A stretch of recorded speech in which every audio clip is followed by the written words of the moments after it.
Hello and welcome to Fresh Fusion, a weekly show where we discuss the business, the art, the ethics of content creation on the open web.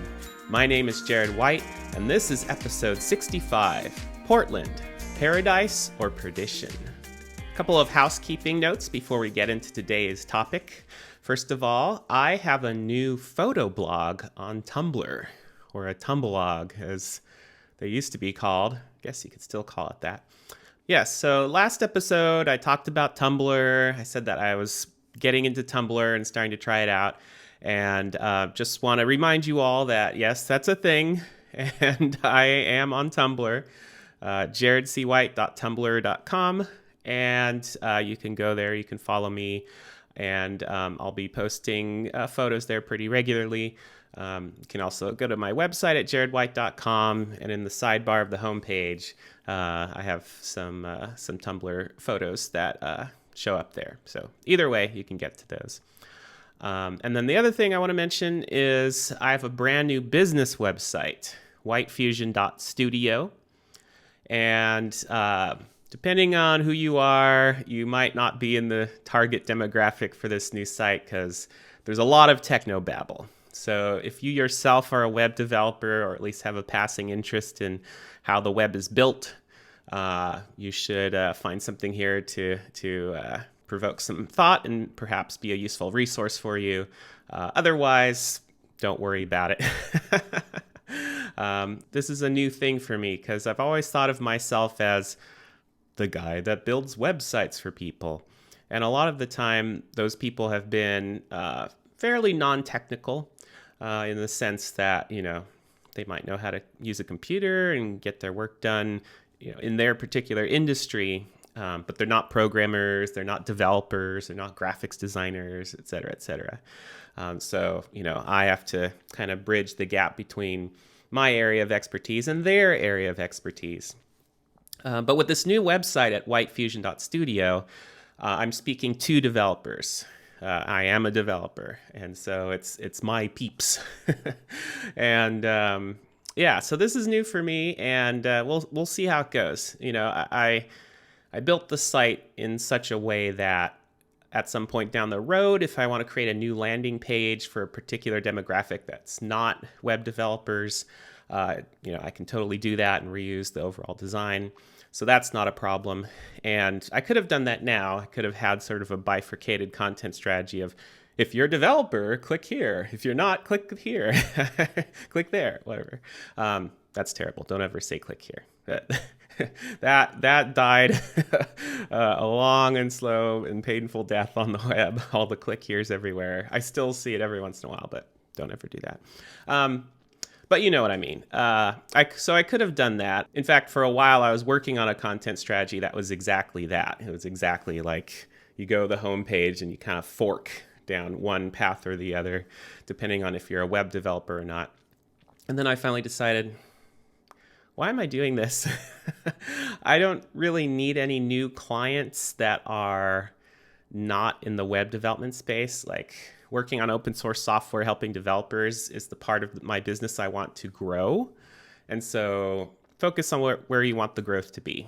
And this is just good advice in general, whether you're a content creator or an entrepreneur in some form, figure out the primary area of growth you want to focus on in the near term and put all of your marketing weight there. Even if you serve other constituents, even if you want to have a variety of customers in different industries, pick one and then put all your eggs in that one basket for at least a short period of time. You can always change direction. You can always put up a new set of content for a different audience. It's totally fine. Don't feel like you're excluding everyone else by just focusing on that primary target.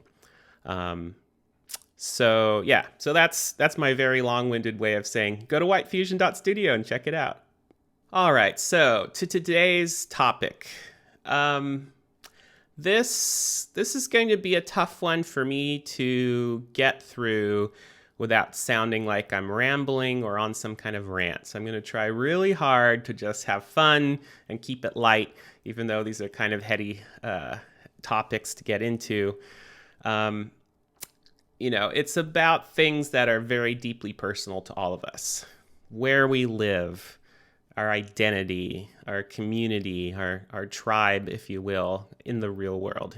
On the internet, to a certain degree, you can be anywhere and you can find your tribe there, or multiple tribes, because it's all virtual. But in the real world, you're going to be in a place and the people that you interact with are going to be in that place. And so if you move somewhere else, you're not just relocating physically to a new space in space-time. You're saying goodbye to communities and finding new communities. So this is very deeply personal to all of us. And, on top of all that, we're in a global pandemic right now. So a lot of people might want to move. A lot of people might not be really happy with where they live, but moving is very challenging right now. It's always challenging, but it's even more challenging right now. Travel's challenging right now. So, it's hard to kind of get into sort of a woo-woo, where do you want to live? Where is your passion? What kind of people do you want to be around? When we can't really be around anybody. So let's just, for a moment, pretend there's no pandemic going on right now. Let's pretend for a moment that everything's kind of normal, and theoretically, unless we have a particular tie to one job or a group of people, we can theoretically travel around and go live somewhere, wherever that we want to. Let's just sort of pretend that's the case right now for the sake of this conversation.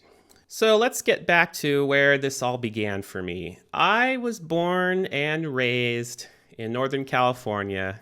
Yes, I'm a California boy. And, for a long time, I didn't think I would ever leave. I thought I was very happy living in Northern California. I was born in Marin County, which is just north of San Francisco.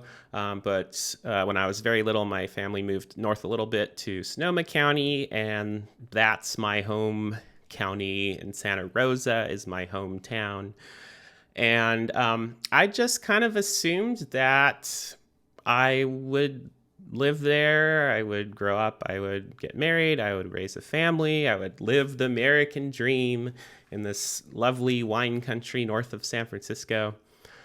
And, it was this thing where I felt like, it was on me to be responsible. I had this image of myself as the responsible one. And, I wasn't going to do anything rash. I wasn't going to do anything, wildly unpredictable. And I don't know exactly how I got that into my head, getting into my late teens, early 20s. But I think, it was part of this mythology of, I was very close to my mom, and she had a really unstable childhood. People who were, really unreliable and changing direction in life and doing all these different things that were, kind of self-serving and selfish. And, she was very much of the 60s hippie kind of, thing of like, oh, just leave home and travel around with a guitar and peace and love and get back to nature because, all the adults are nuts. And so, I grew up with all these stories, and I think somehow it got into me that, oh, I'm not going to be like that. I'm not going to be unstable. I'm not going to go crazy. I'm not going to go off the rails. I'm going to, stay here in this nice place, and I'm going to be responsible, and I'm going to have a good job, and I'm going to make money, and I'm going to get a house, and I'm going to do all these responsible things, right? And I did. I did find a wife, get married, own my own home at an early age. Most people in their 20s don't suddenly own a house. But there was an opportunity for me to do that, thanks to my parents. And, I was in a good paying job as a web developer. And, so I was living the American dream, had kids, literally a dog and a cat, all the things. I had all the things that one was supposed to want. And I was miserable. And you hear these stories a lot now, of course. There's not a lot of shine on the American dream these days. But, it's not because any of those things are bad. Like, it's not bad to want to own a house. It's not bad to want to have a family. Like, obviously, these are in and of themselves good things. But you have to do good things for good reasons. You can't just do them. You can't just do them because people say you have to do them. You have to do them because you want to do them. And it turns out I don't want to live in a house in a suburb that looks like American suburbs. I am miserable in that context. I know that's not true for everyone. Some people, it works well for them. They want to have a yard where they can shovel snow or mow or whatever. They want to, go outside and play basketball with their kids, and they want to, do home renovations and change up their countertops in their kitchen or whatever. I have no interest in any of that. Any of that. I barely even like living in a building. I watch videos about van life people or somebody on a boat sailing out in an ocean. Like, that's the kind of stuff that I naturally gravitate to. I didn't know that for a long time. It was this side of me that I was, I think, subconsciously or even consciously suppressing. That's just the crazy talk. This idea that you can just, pack a bag and hit the road and who knows where you end up. Like, that's ludicrous. But there's a legitimate part of me that sincerely wants to do that.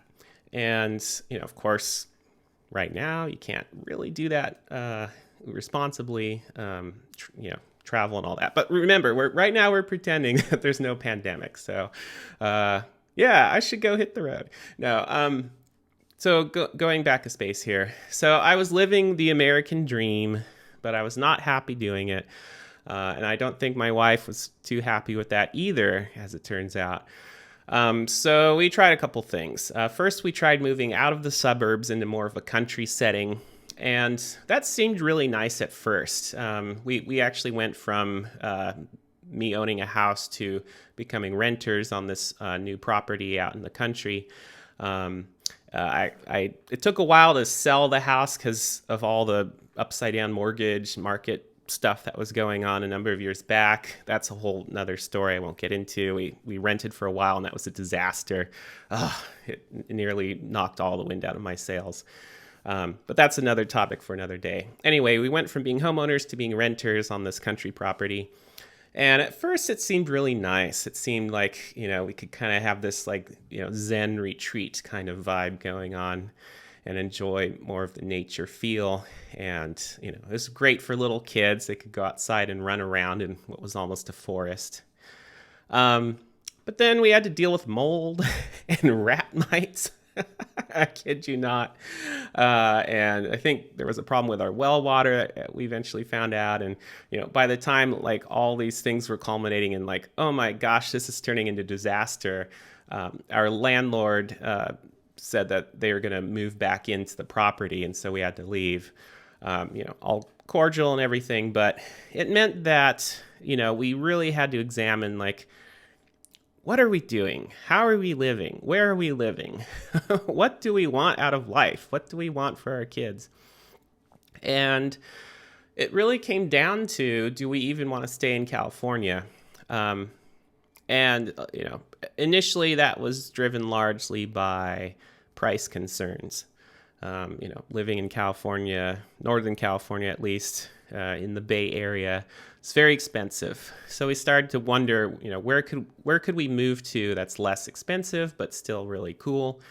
And around this time, maybe a little bit before we honestly started this conversation, I actually had a dream about the Pacific Northwest. It was this very stylized dream that was kind of traveling on a road, on a freeway or something, but there's mountains around and evergreen trees and lakes and rivers and glistening bridges and cityscapes off to the horizon, and just this very movies where they have a dream and it's this very hyper real stylized kind of thing that's very, glamorous, and it's this is the happy dream. And it's dreams aren't ever really like that, except this one was. I woke up from it. I was like, whoa, that was so weird. It was like being in this paradise kind of place, and like maybe somewhere near Portland or Seattle or something like that. It really stuck with me. So shortly after that, when this conversation came up of, hey, we got to move, where are we going, what are we doing, I really started thinking about, what if we moved to the Pacific Northwest? And there were some other options on the table. We talked about maybe moving to Austin, Texas, and we actually visited there just to check it out. But then I finally, just on my own, went on a quick fact-finding mission up to Portland. Just, flew there for a couple days and flew back.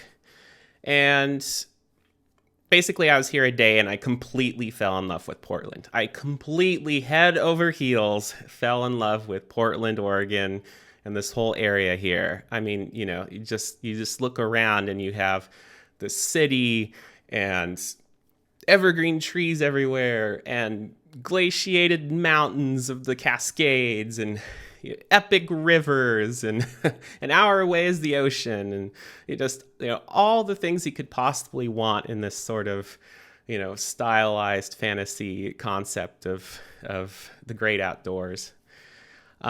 So I completely fell in love, came back and said, we gotta move to Portland. So we did.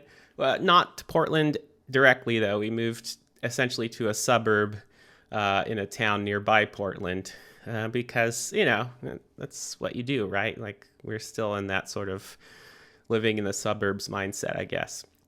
And, it was okay for a time, but it turned out that moving didn't really solve any of the structural issues that were starting to go on in our marriage, and eventually the marriage broke down. And again, this is a whole topic for another day, but me and my ex-wife now are separated, and raising our kids as best we can in that context. But I'm now living and working in my home office in Portland, like in Portland.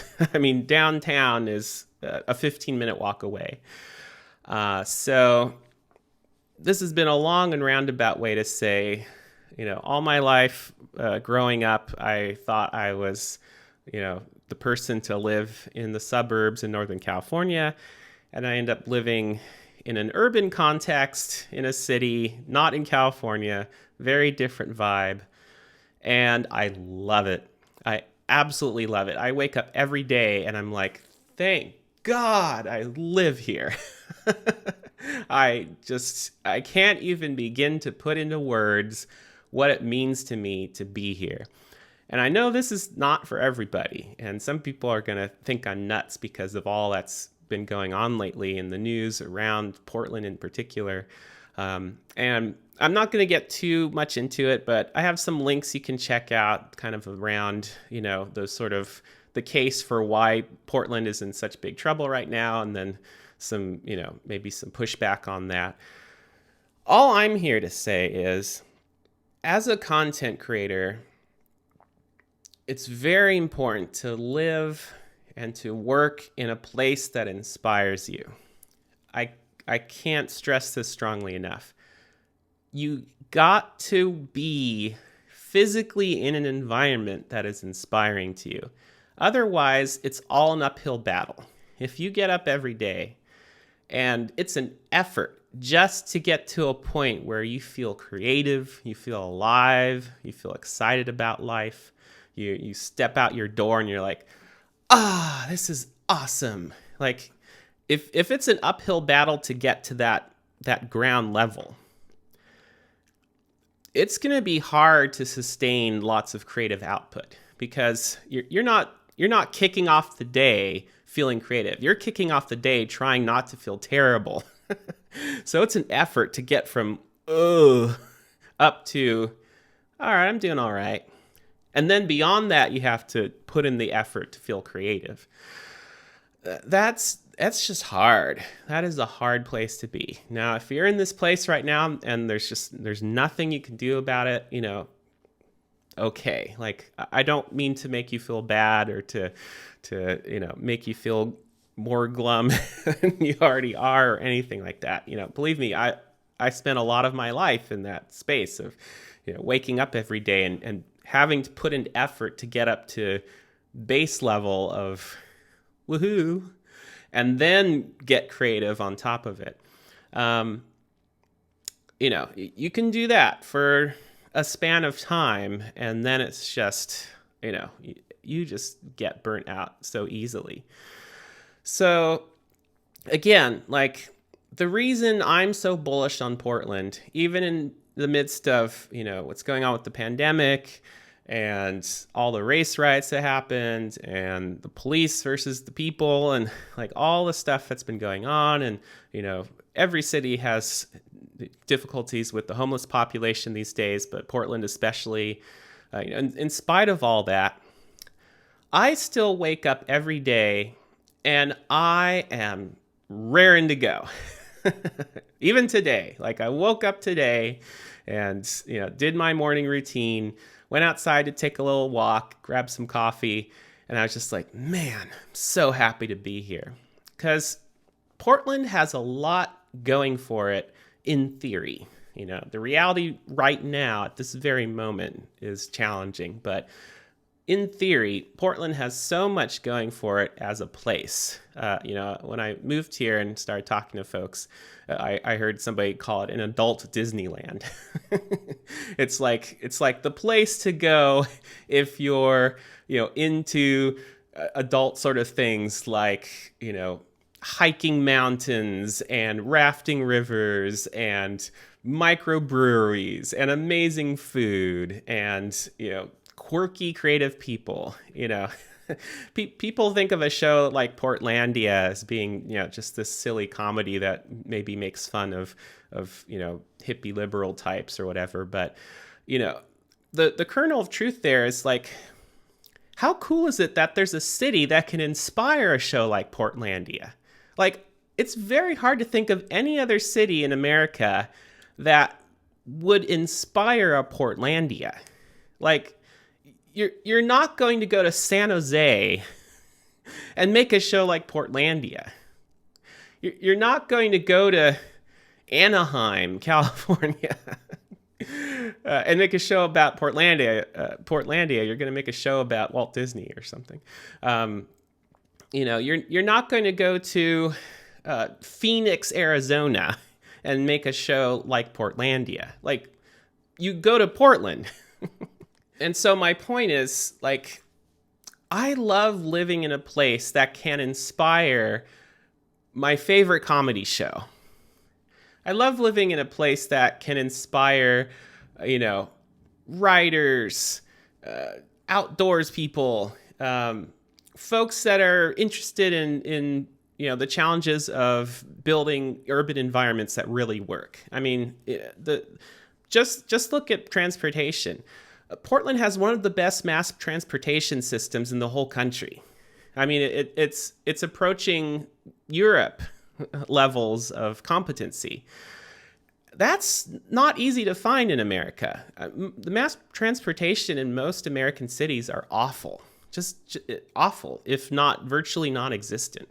I mean, I come from Sonoma County, an hour's drive away from San Francisco, where just being able to get on a train, on a light rail train to get to San Francisco or even close to San Francisco was impossible until a few short years ago. And even when they finally built a line that could connect Sonoma County and Marin County and all that, it was basically like tourist pricing. It's like, you end up spending almost $20 a day to get anywhere. Here, I came here to Portland and you could spend $5 a day and get unlimited transportation anywhere. So there's a whole bunch of reasons why I choose to live in Portland. I choose to remain living in Portland. And if those reasons change down the road, if I no longer feel creative here, if I no longer feel inspired here, I'm going to go somewhere else. That's totally an option. And that's the point I want to convey here is, don't listen to what people tell you. Don't listen to like, oh, you should live here or you shouldn't live there, or, this is the kind of place that's going to work now. you need to go where you personally feel inspired, where you personally resonate with the vibe around you, and put in the work to find that place. If you need to travel around a bit to find that place for you, put in that effort. As a content creator, it is so important. There's a reason so many people who want to break into the film industry go to Hollywood, go to that location. Like, if you want to be in film, you got to go where all the people who are into film are located. There's a reason people go to New York for all kinds of, business or, artistic reasons, because that's where people are that are making waves in society. There's a reason people who are into, being tech entrepreneurs go to Silicon Valley for all its structural issues there. Like, there's a reason it's a destination for people. That doesn't mean those are the only destinations. You don't have to go to Hollywood just to make a film. There's other places you can go. There's burgeoning, filmmaker communities in many other places. Maybe you can connect with one of those smaller communities. But the point is, it's really important where you are physically as a content creator. If you are just sort of randomly living in a small town in some pocket of a state somewhere where the subjects most people talk about don't have anything to do with what you personally are interested in, you're gonna have to put in a lot of effort just to get up to zero. You're starting with a creative deficit every day, and you have to put in effort to get to zero, and then put in effort to get to a place of creativity. And that's just really hard. You can do it for a while, but you can't do it forever. So I'll close out today's show with some comments on some research I was doing. The U.S. Census put out some research a few years ago around why people move. And most of the reasons given in this research study are the reasons you would expect. Like, a lot of people move within the same county for housing-related reasons. So that makes sense. Like, you move to a bigger house or a different place, but you're in the same community. But the reason a lot of people move out of their area, like to another county or to another state entirely, is job-related, typically. They find a better job or a different position or a new career or whatever. And, I guess moving somewhere because it's more inspiring, I guess could fall under the umbrella of job. But I think it's a shame that there's not a category in the census, and there's not really a category in sort of our general discourse, I feel like, as a society. Like, if someone goes up to you and asks, like, oh, hey, why did you move here? Because I felt inspired to. Like, that's not a reason people expect. Like, I know from personal experience, I talked to so many people here after coming to Portland who had asked me, oh, why'd you move here? Did you get a new job or, family or something? Like, that's what they always assume. It's like new job or new family or purely practical reasons related to housing or something. And when I tell people, it's just, I just like the area, they might look at me funny for a moment, and then they'd kind of nod and go like, it's a pretty cool area, right? But that's not the answer people initially expect. Maybe it seems frivolous, or maybe it seems, I don't know, like that's a luxury, like, oh, you must be like some rich out of touch person if you can just pick up and move somewhere because it is, tickling your fancy someday. Like, that's not a reason to move. You need to do something practical and down to earth. I don't know. I could be totally inferring that. Maybe that's all just in my head, but all I want to do here, if you get anything from this episode, it's, don't let that negative voice in your head cloud your judgment. If you're refraining from moving somewhere because you don't want to seem frivolous or irresponsible, or you're afraid like, oh, I'm going to get there and it's going to be awful because I don't know anyone, I'm leaving all my friends or family behind, like all those kind of thoughts that we have. Like, I just want to really encourage you, like, you can step out on a limb and take that risk, and it's not the end of the world. You know, if I came here to Portland, spent a couple years here and realized I hate it and it's awful and I want to go back to California, like, okay, so do that. It's not forever. You don't have to commit to a new city. You don't have to commit to a new state or even a new country forever. It's not a forever change. You know, at least it's rarely forever. You know, it's hard to think of a reason why you'd get somewhere and be literally stuck there forever. So, you know, take that risk.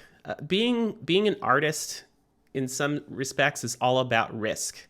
You have to risk something. You can't create great art by playing it safe in your life. That's what I've discovered anyway. That's the number one lesson I've learned over many years of self reflection and angst. Is you know, the only path to great art is to take some personal risk. I don't mean dumb stuff. I don't mean, you know, go snort cocaine and jump off a pier. I don't mean doing dumb things. I just mean doing things that seem perhaps foolish or irresponsible, or, you know, people are going to mock you. Like, forget all that stuff. Just forget about it. Go where you feel inspired, where you feel excited, where you feel just ready to leap out of bed and take on the day and do something awesome. Like, if you start out, you know, from square one every day with this sense of optimism and enthusiasm, you're going to get all kinds of awesome stuff done, as opposed to, like, you know, the first 3 hours of your day is like, I guess I can record another podcast episode. Oh, man. You don't want it to be like that. All right. I hope that wasn't too much rambling and ranting. I hope something in here made sense to you. Let me know. Please let me know. You can either email me, jared@jaredwhite.com, or you can find me on Twitter, Jared C. White. Let me know what you think about this idea of moving to a place that inspires you, leaving behind a place that, you know, has perhaps run its course for you in your life. I'm really curious what your experiences are and how you see all this. All right, that's it for today's show. Thanks for tuning in, and until next week, bye-bye.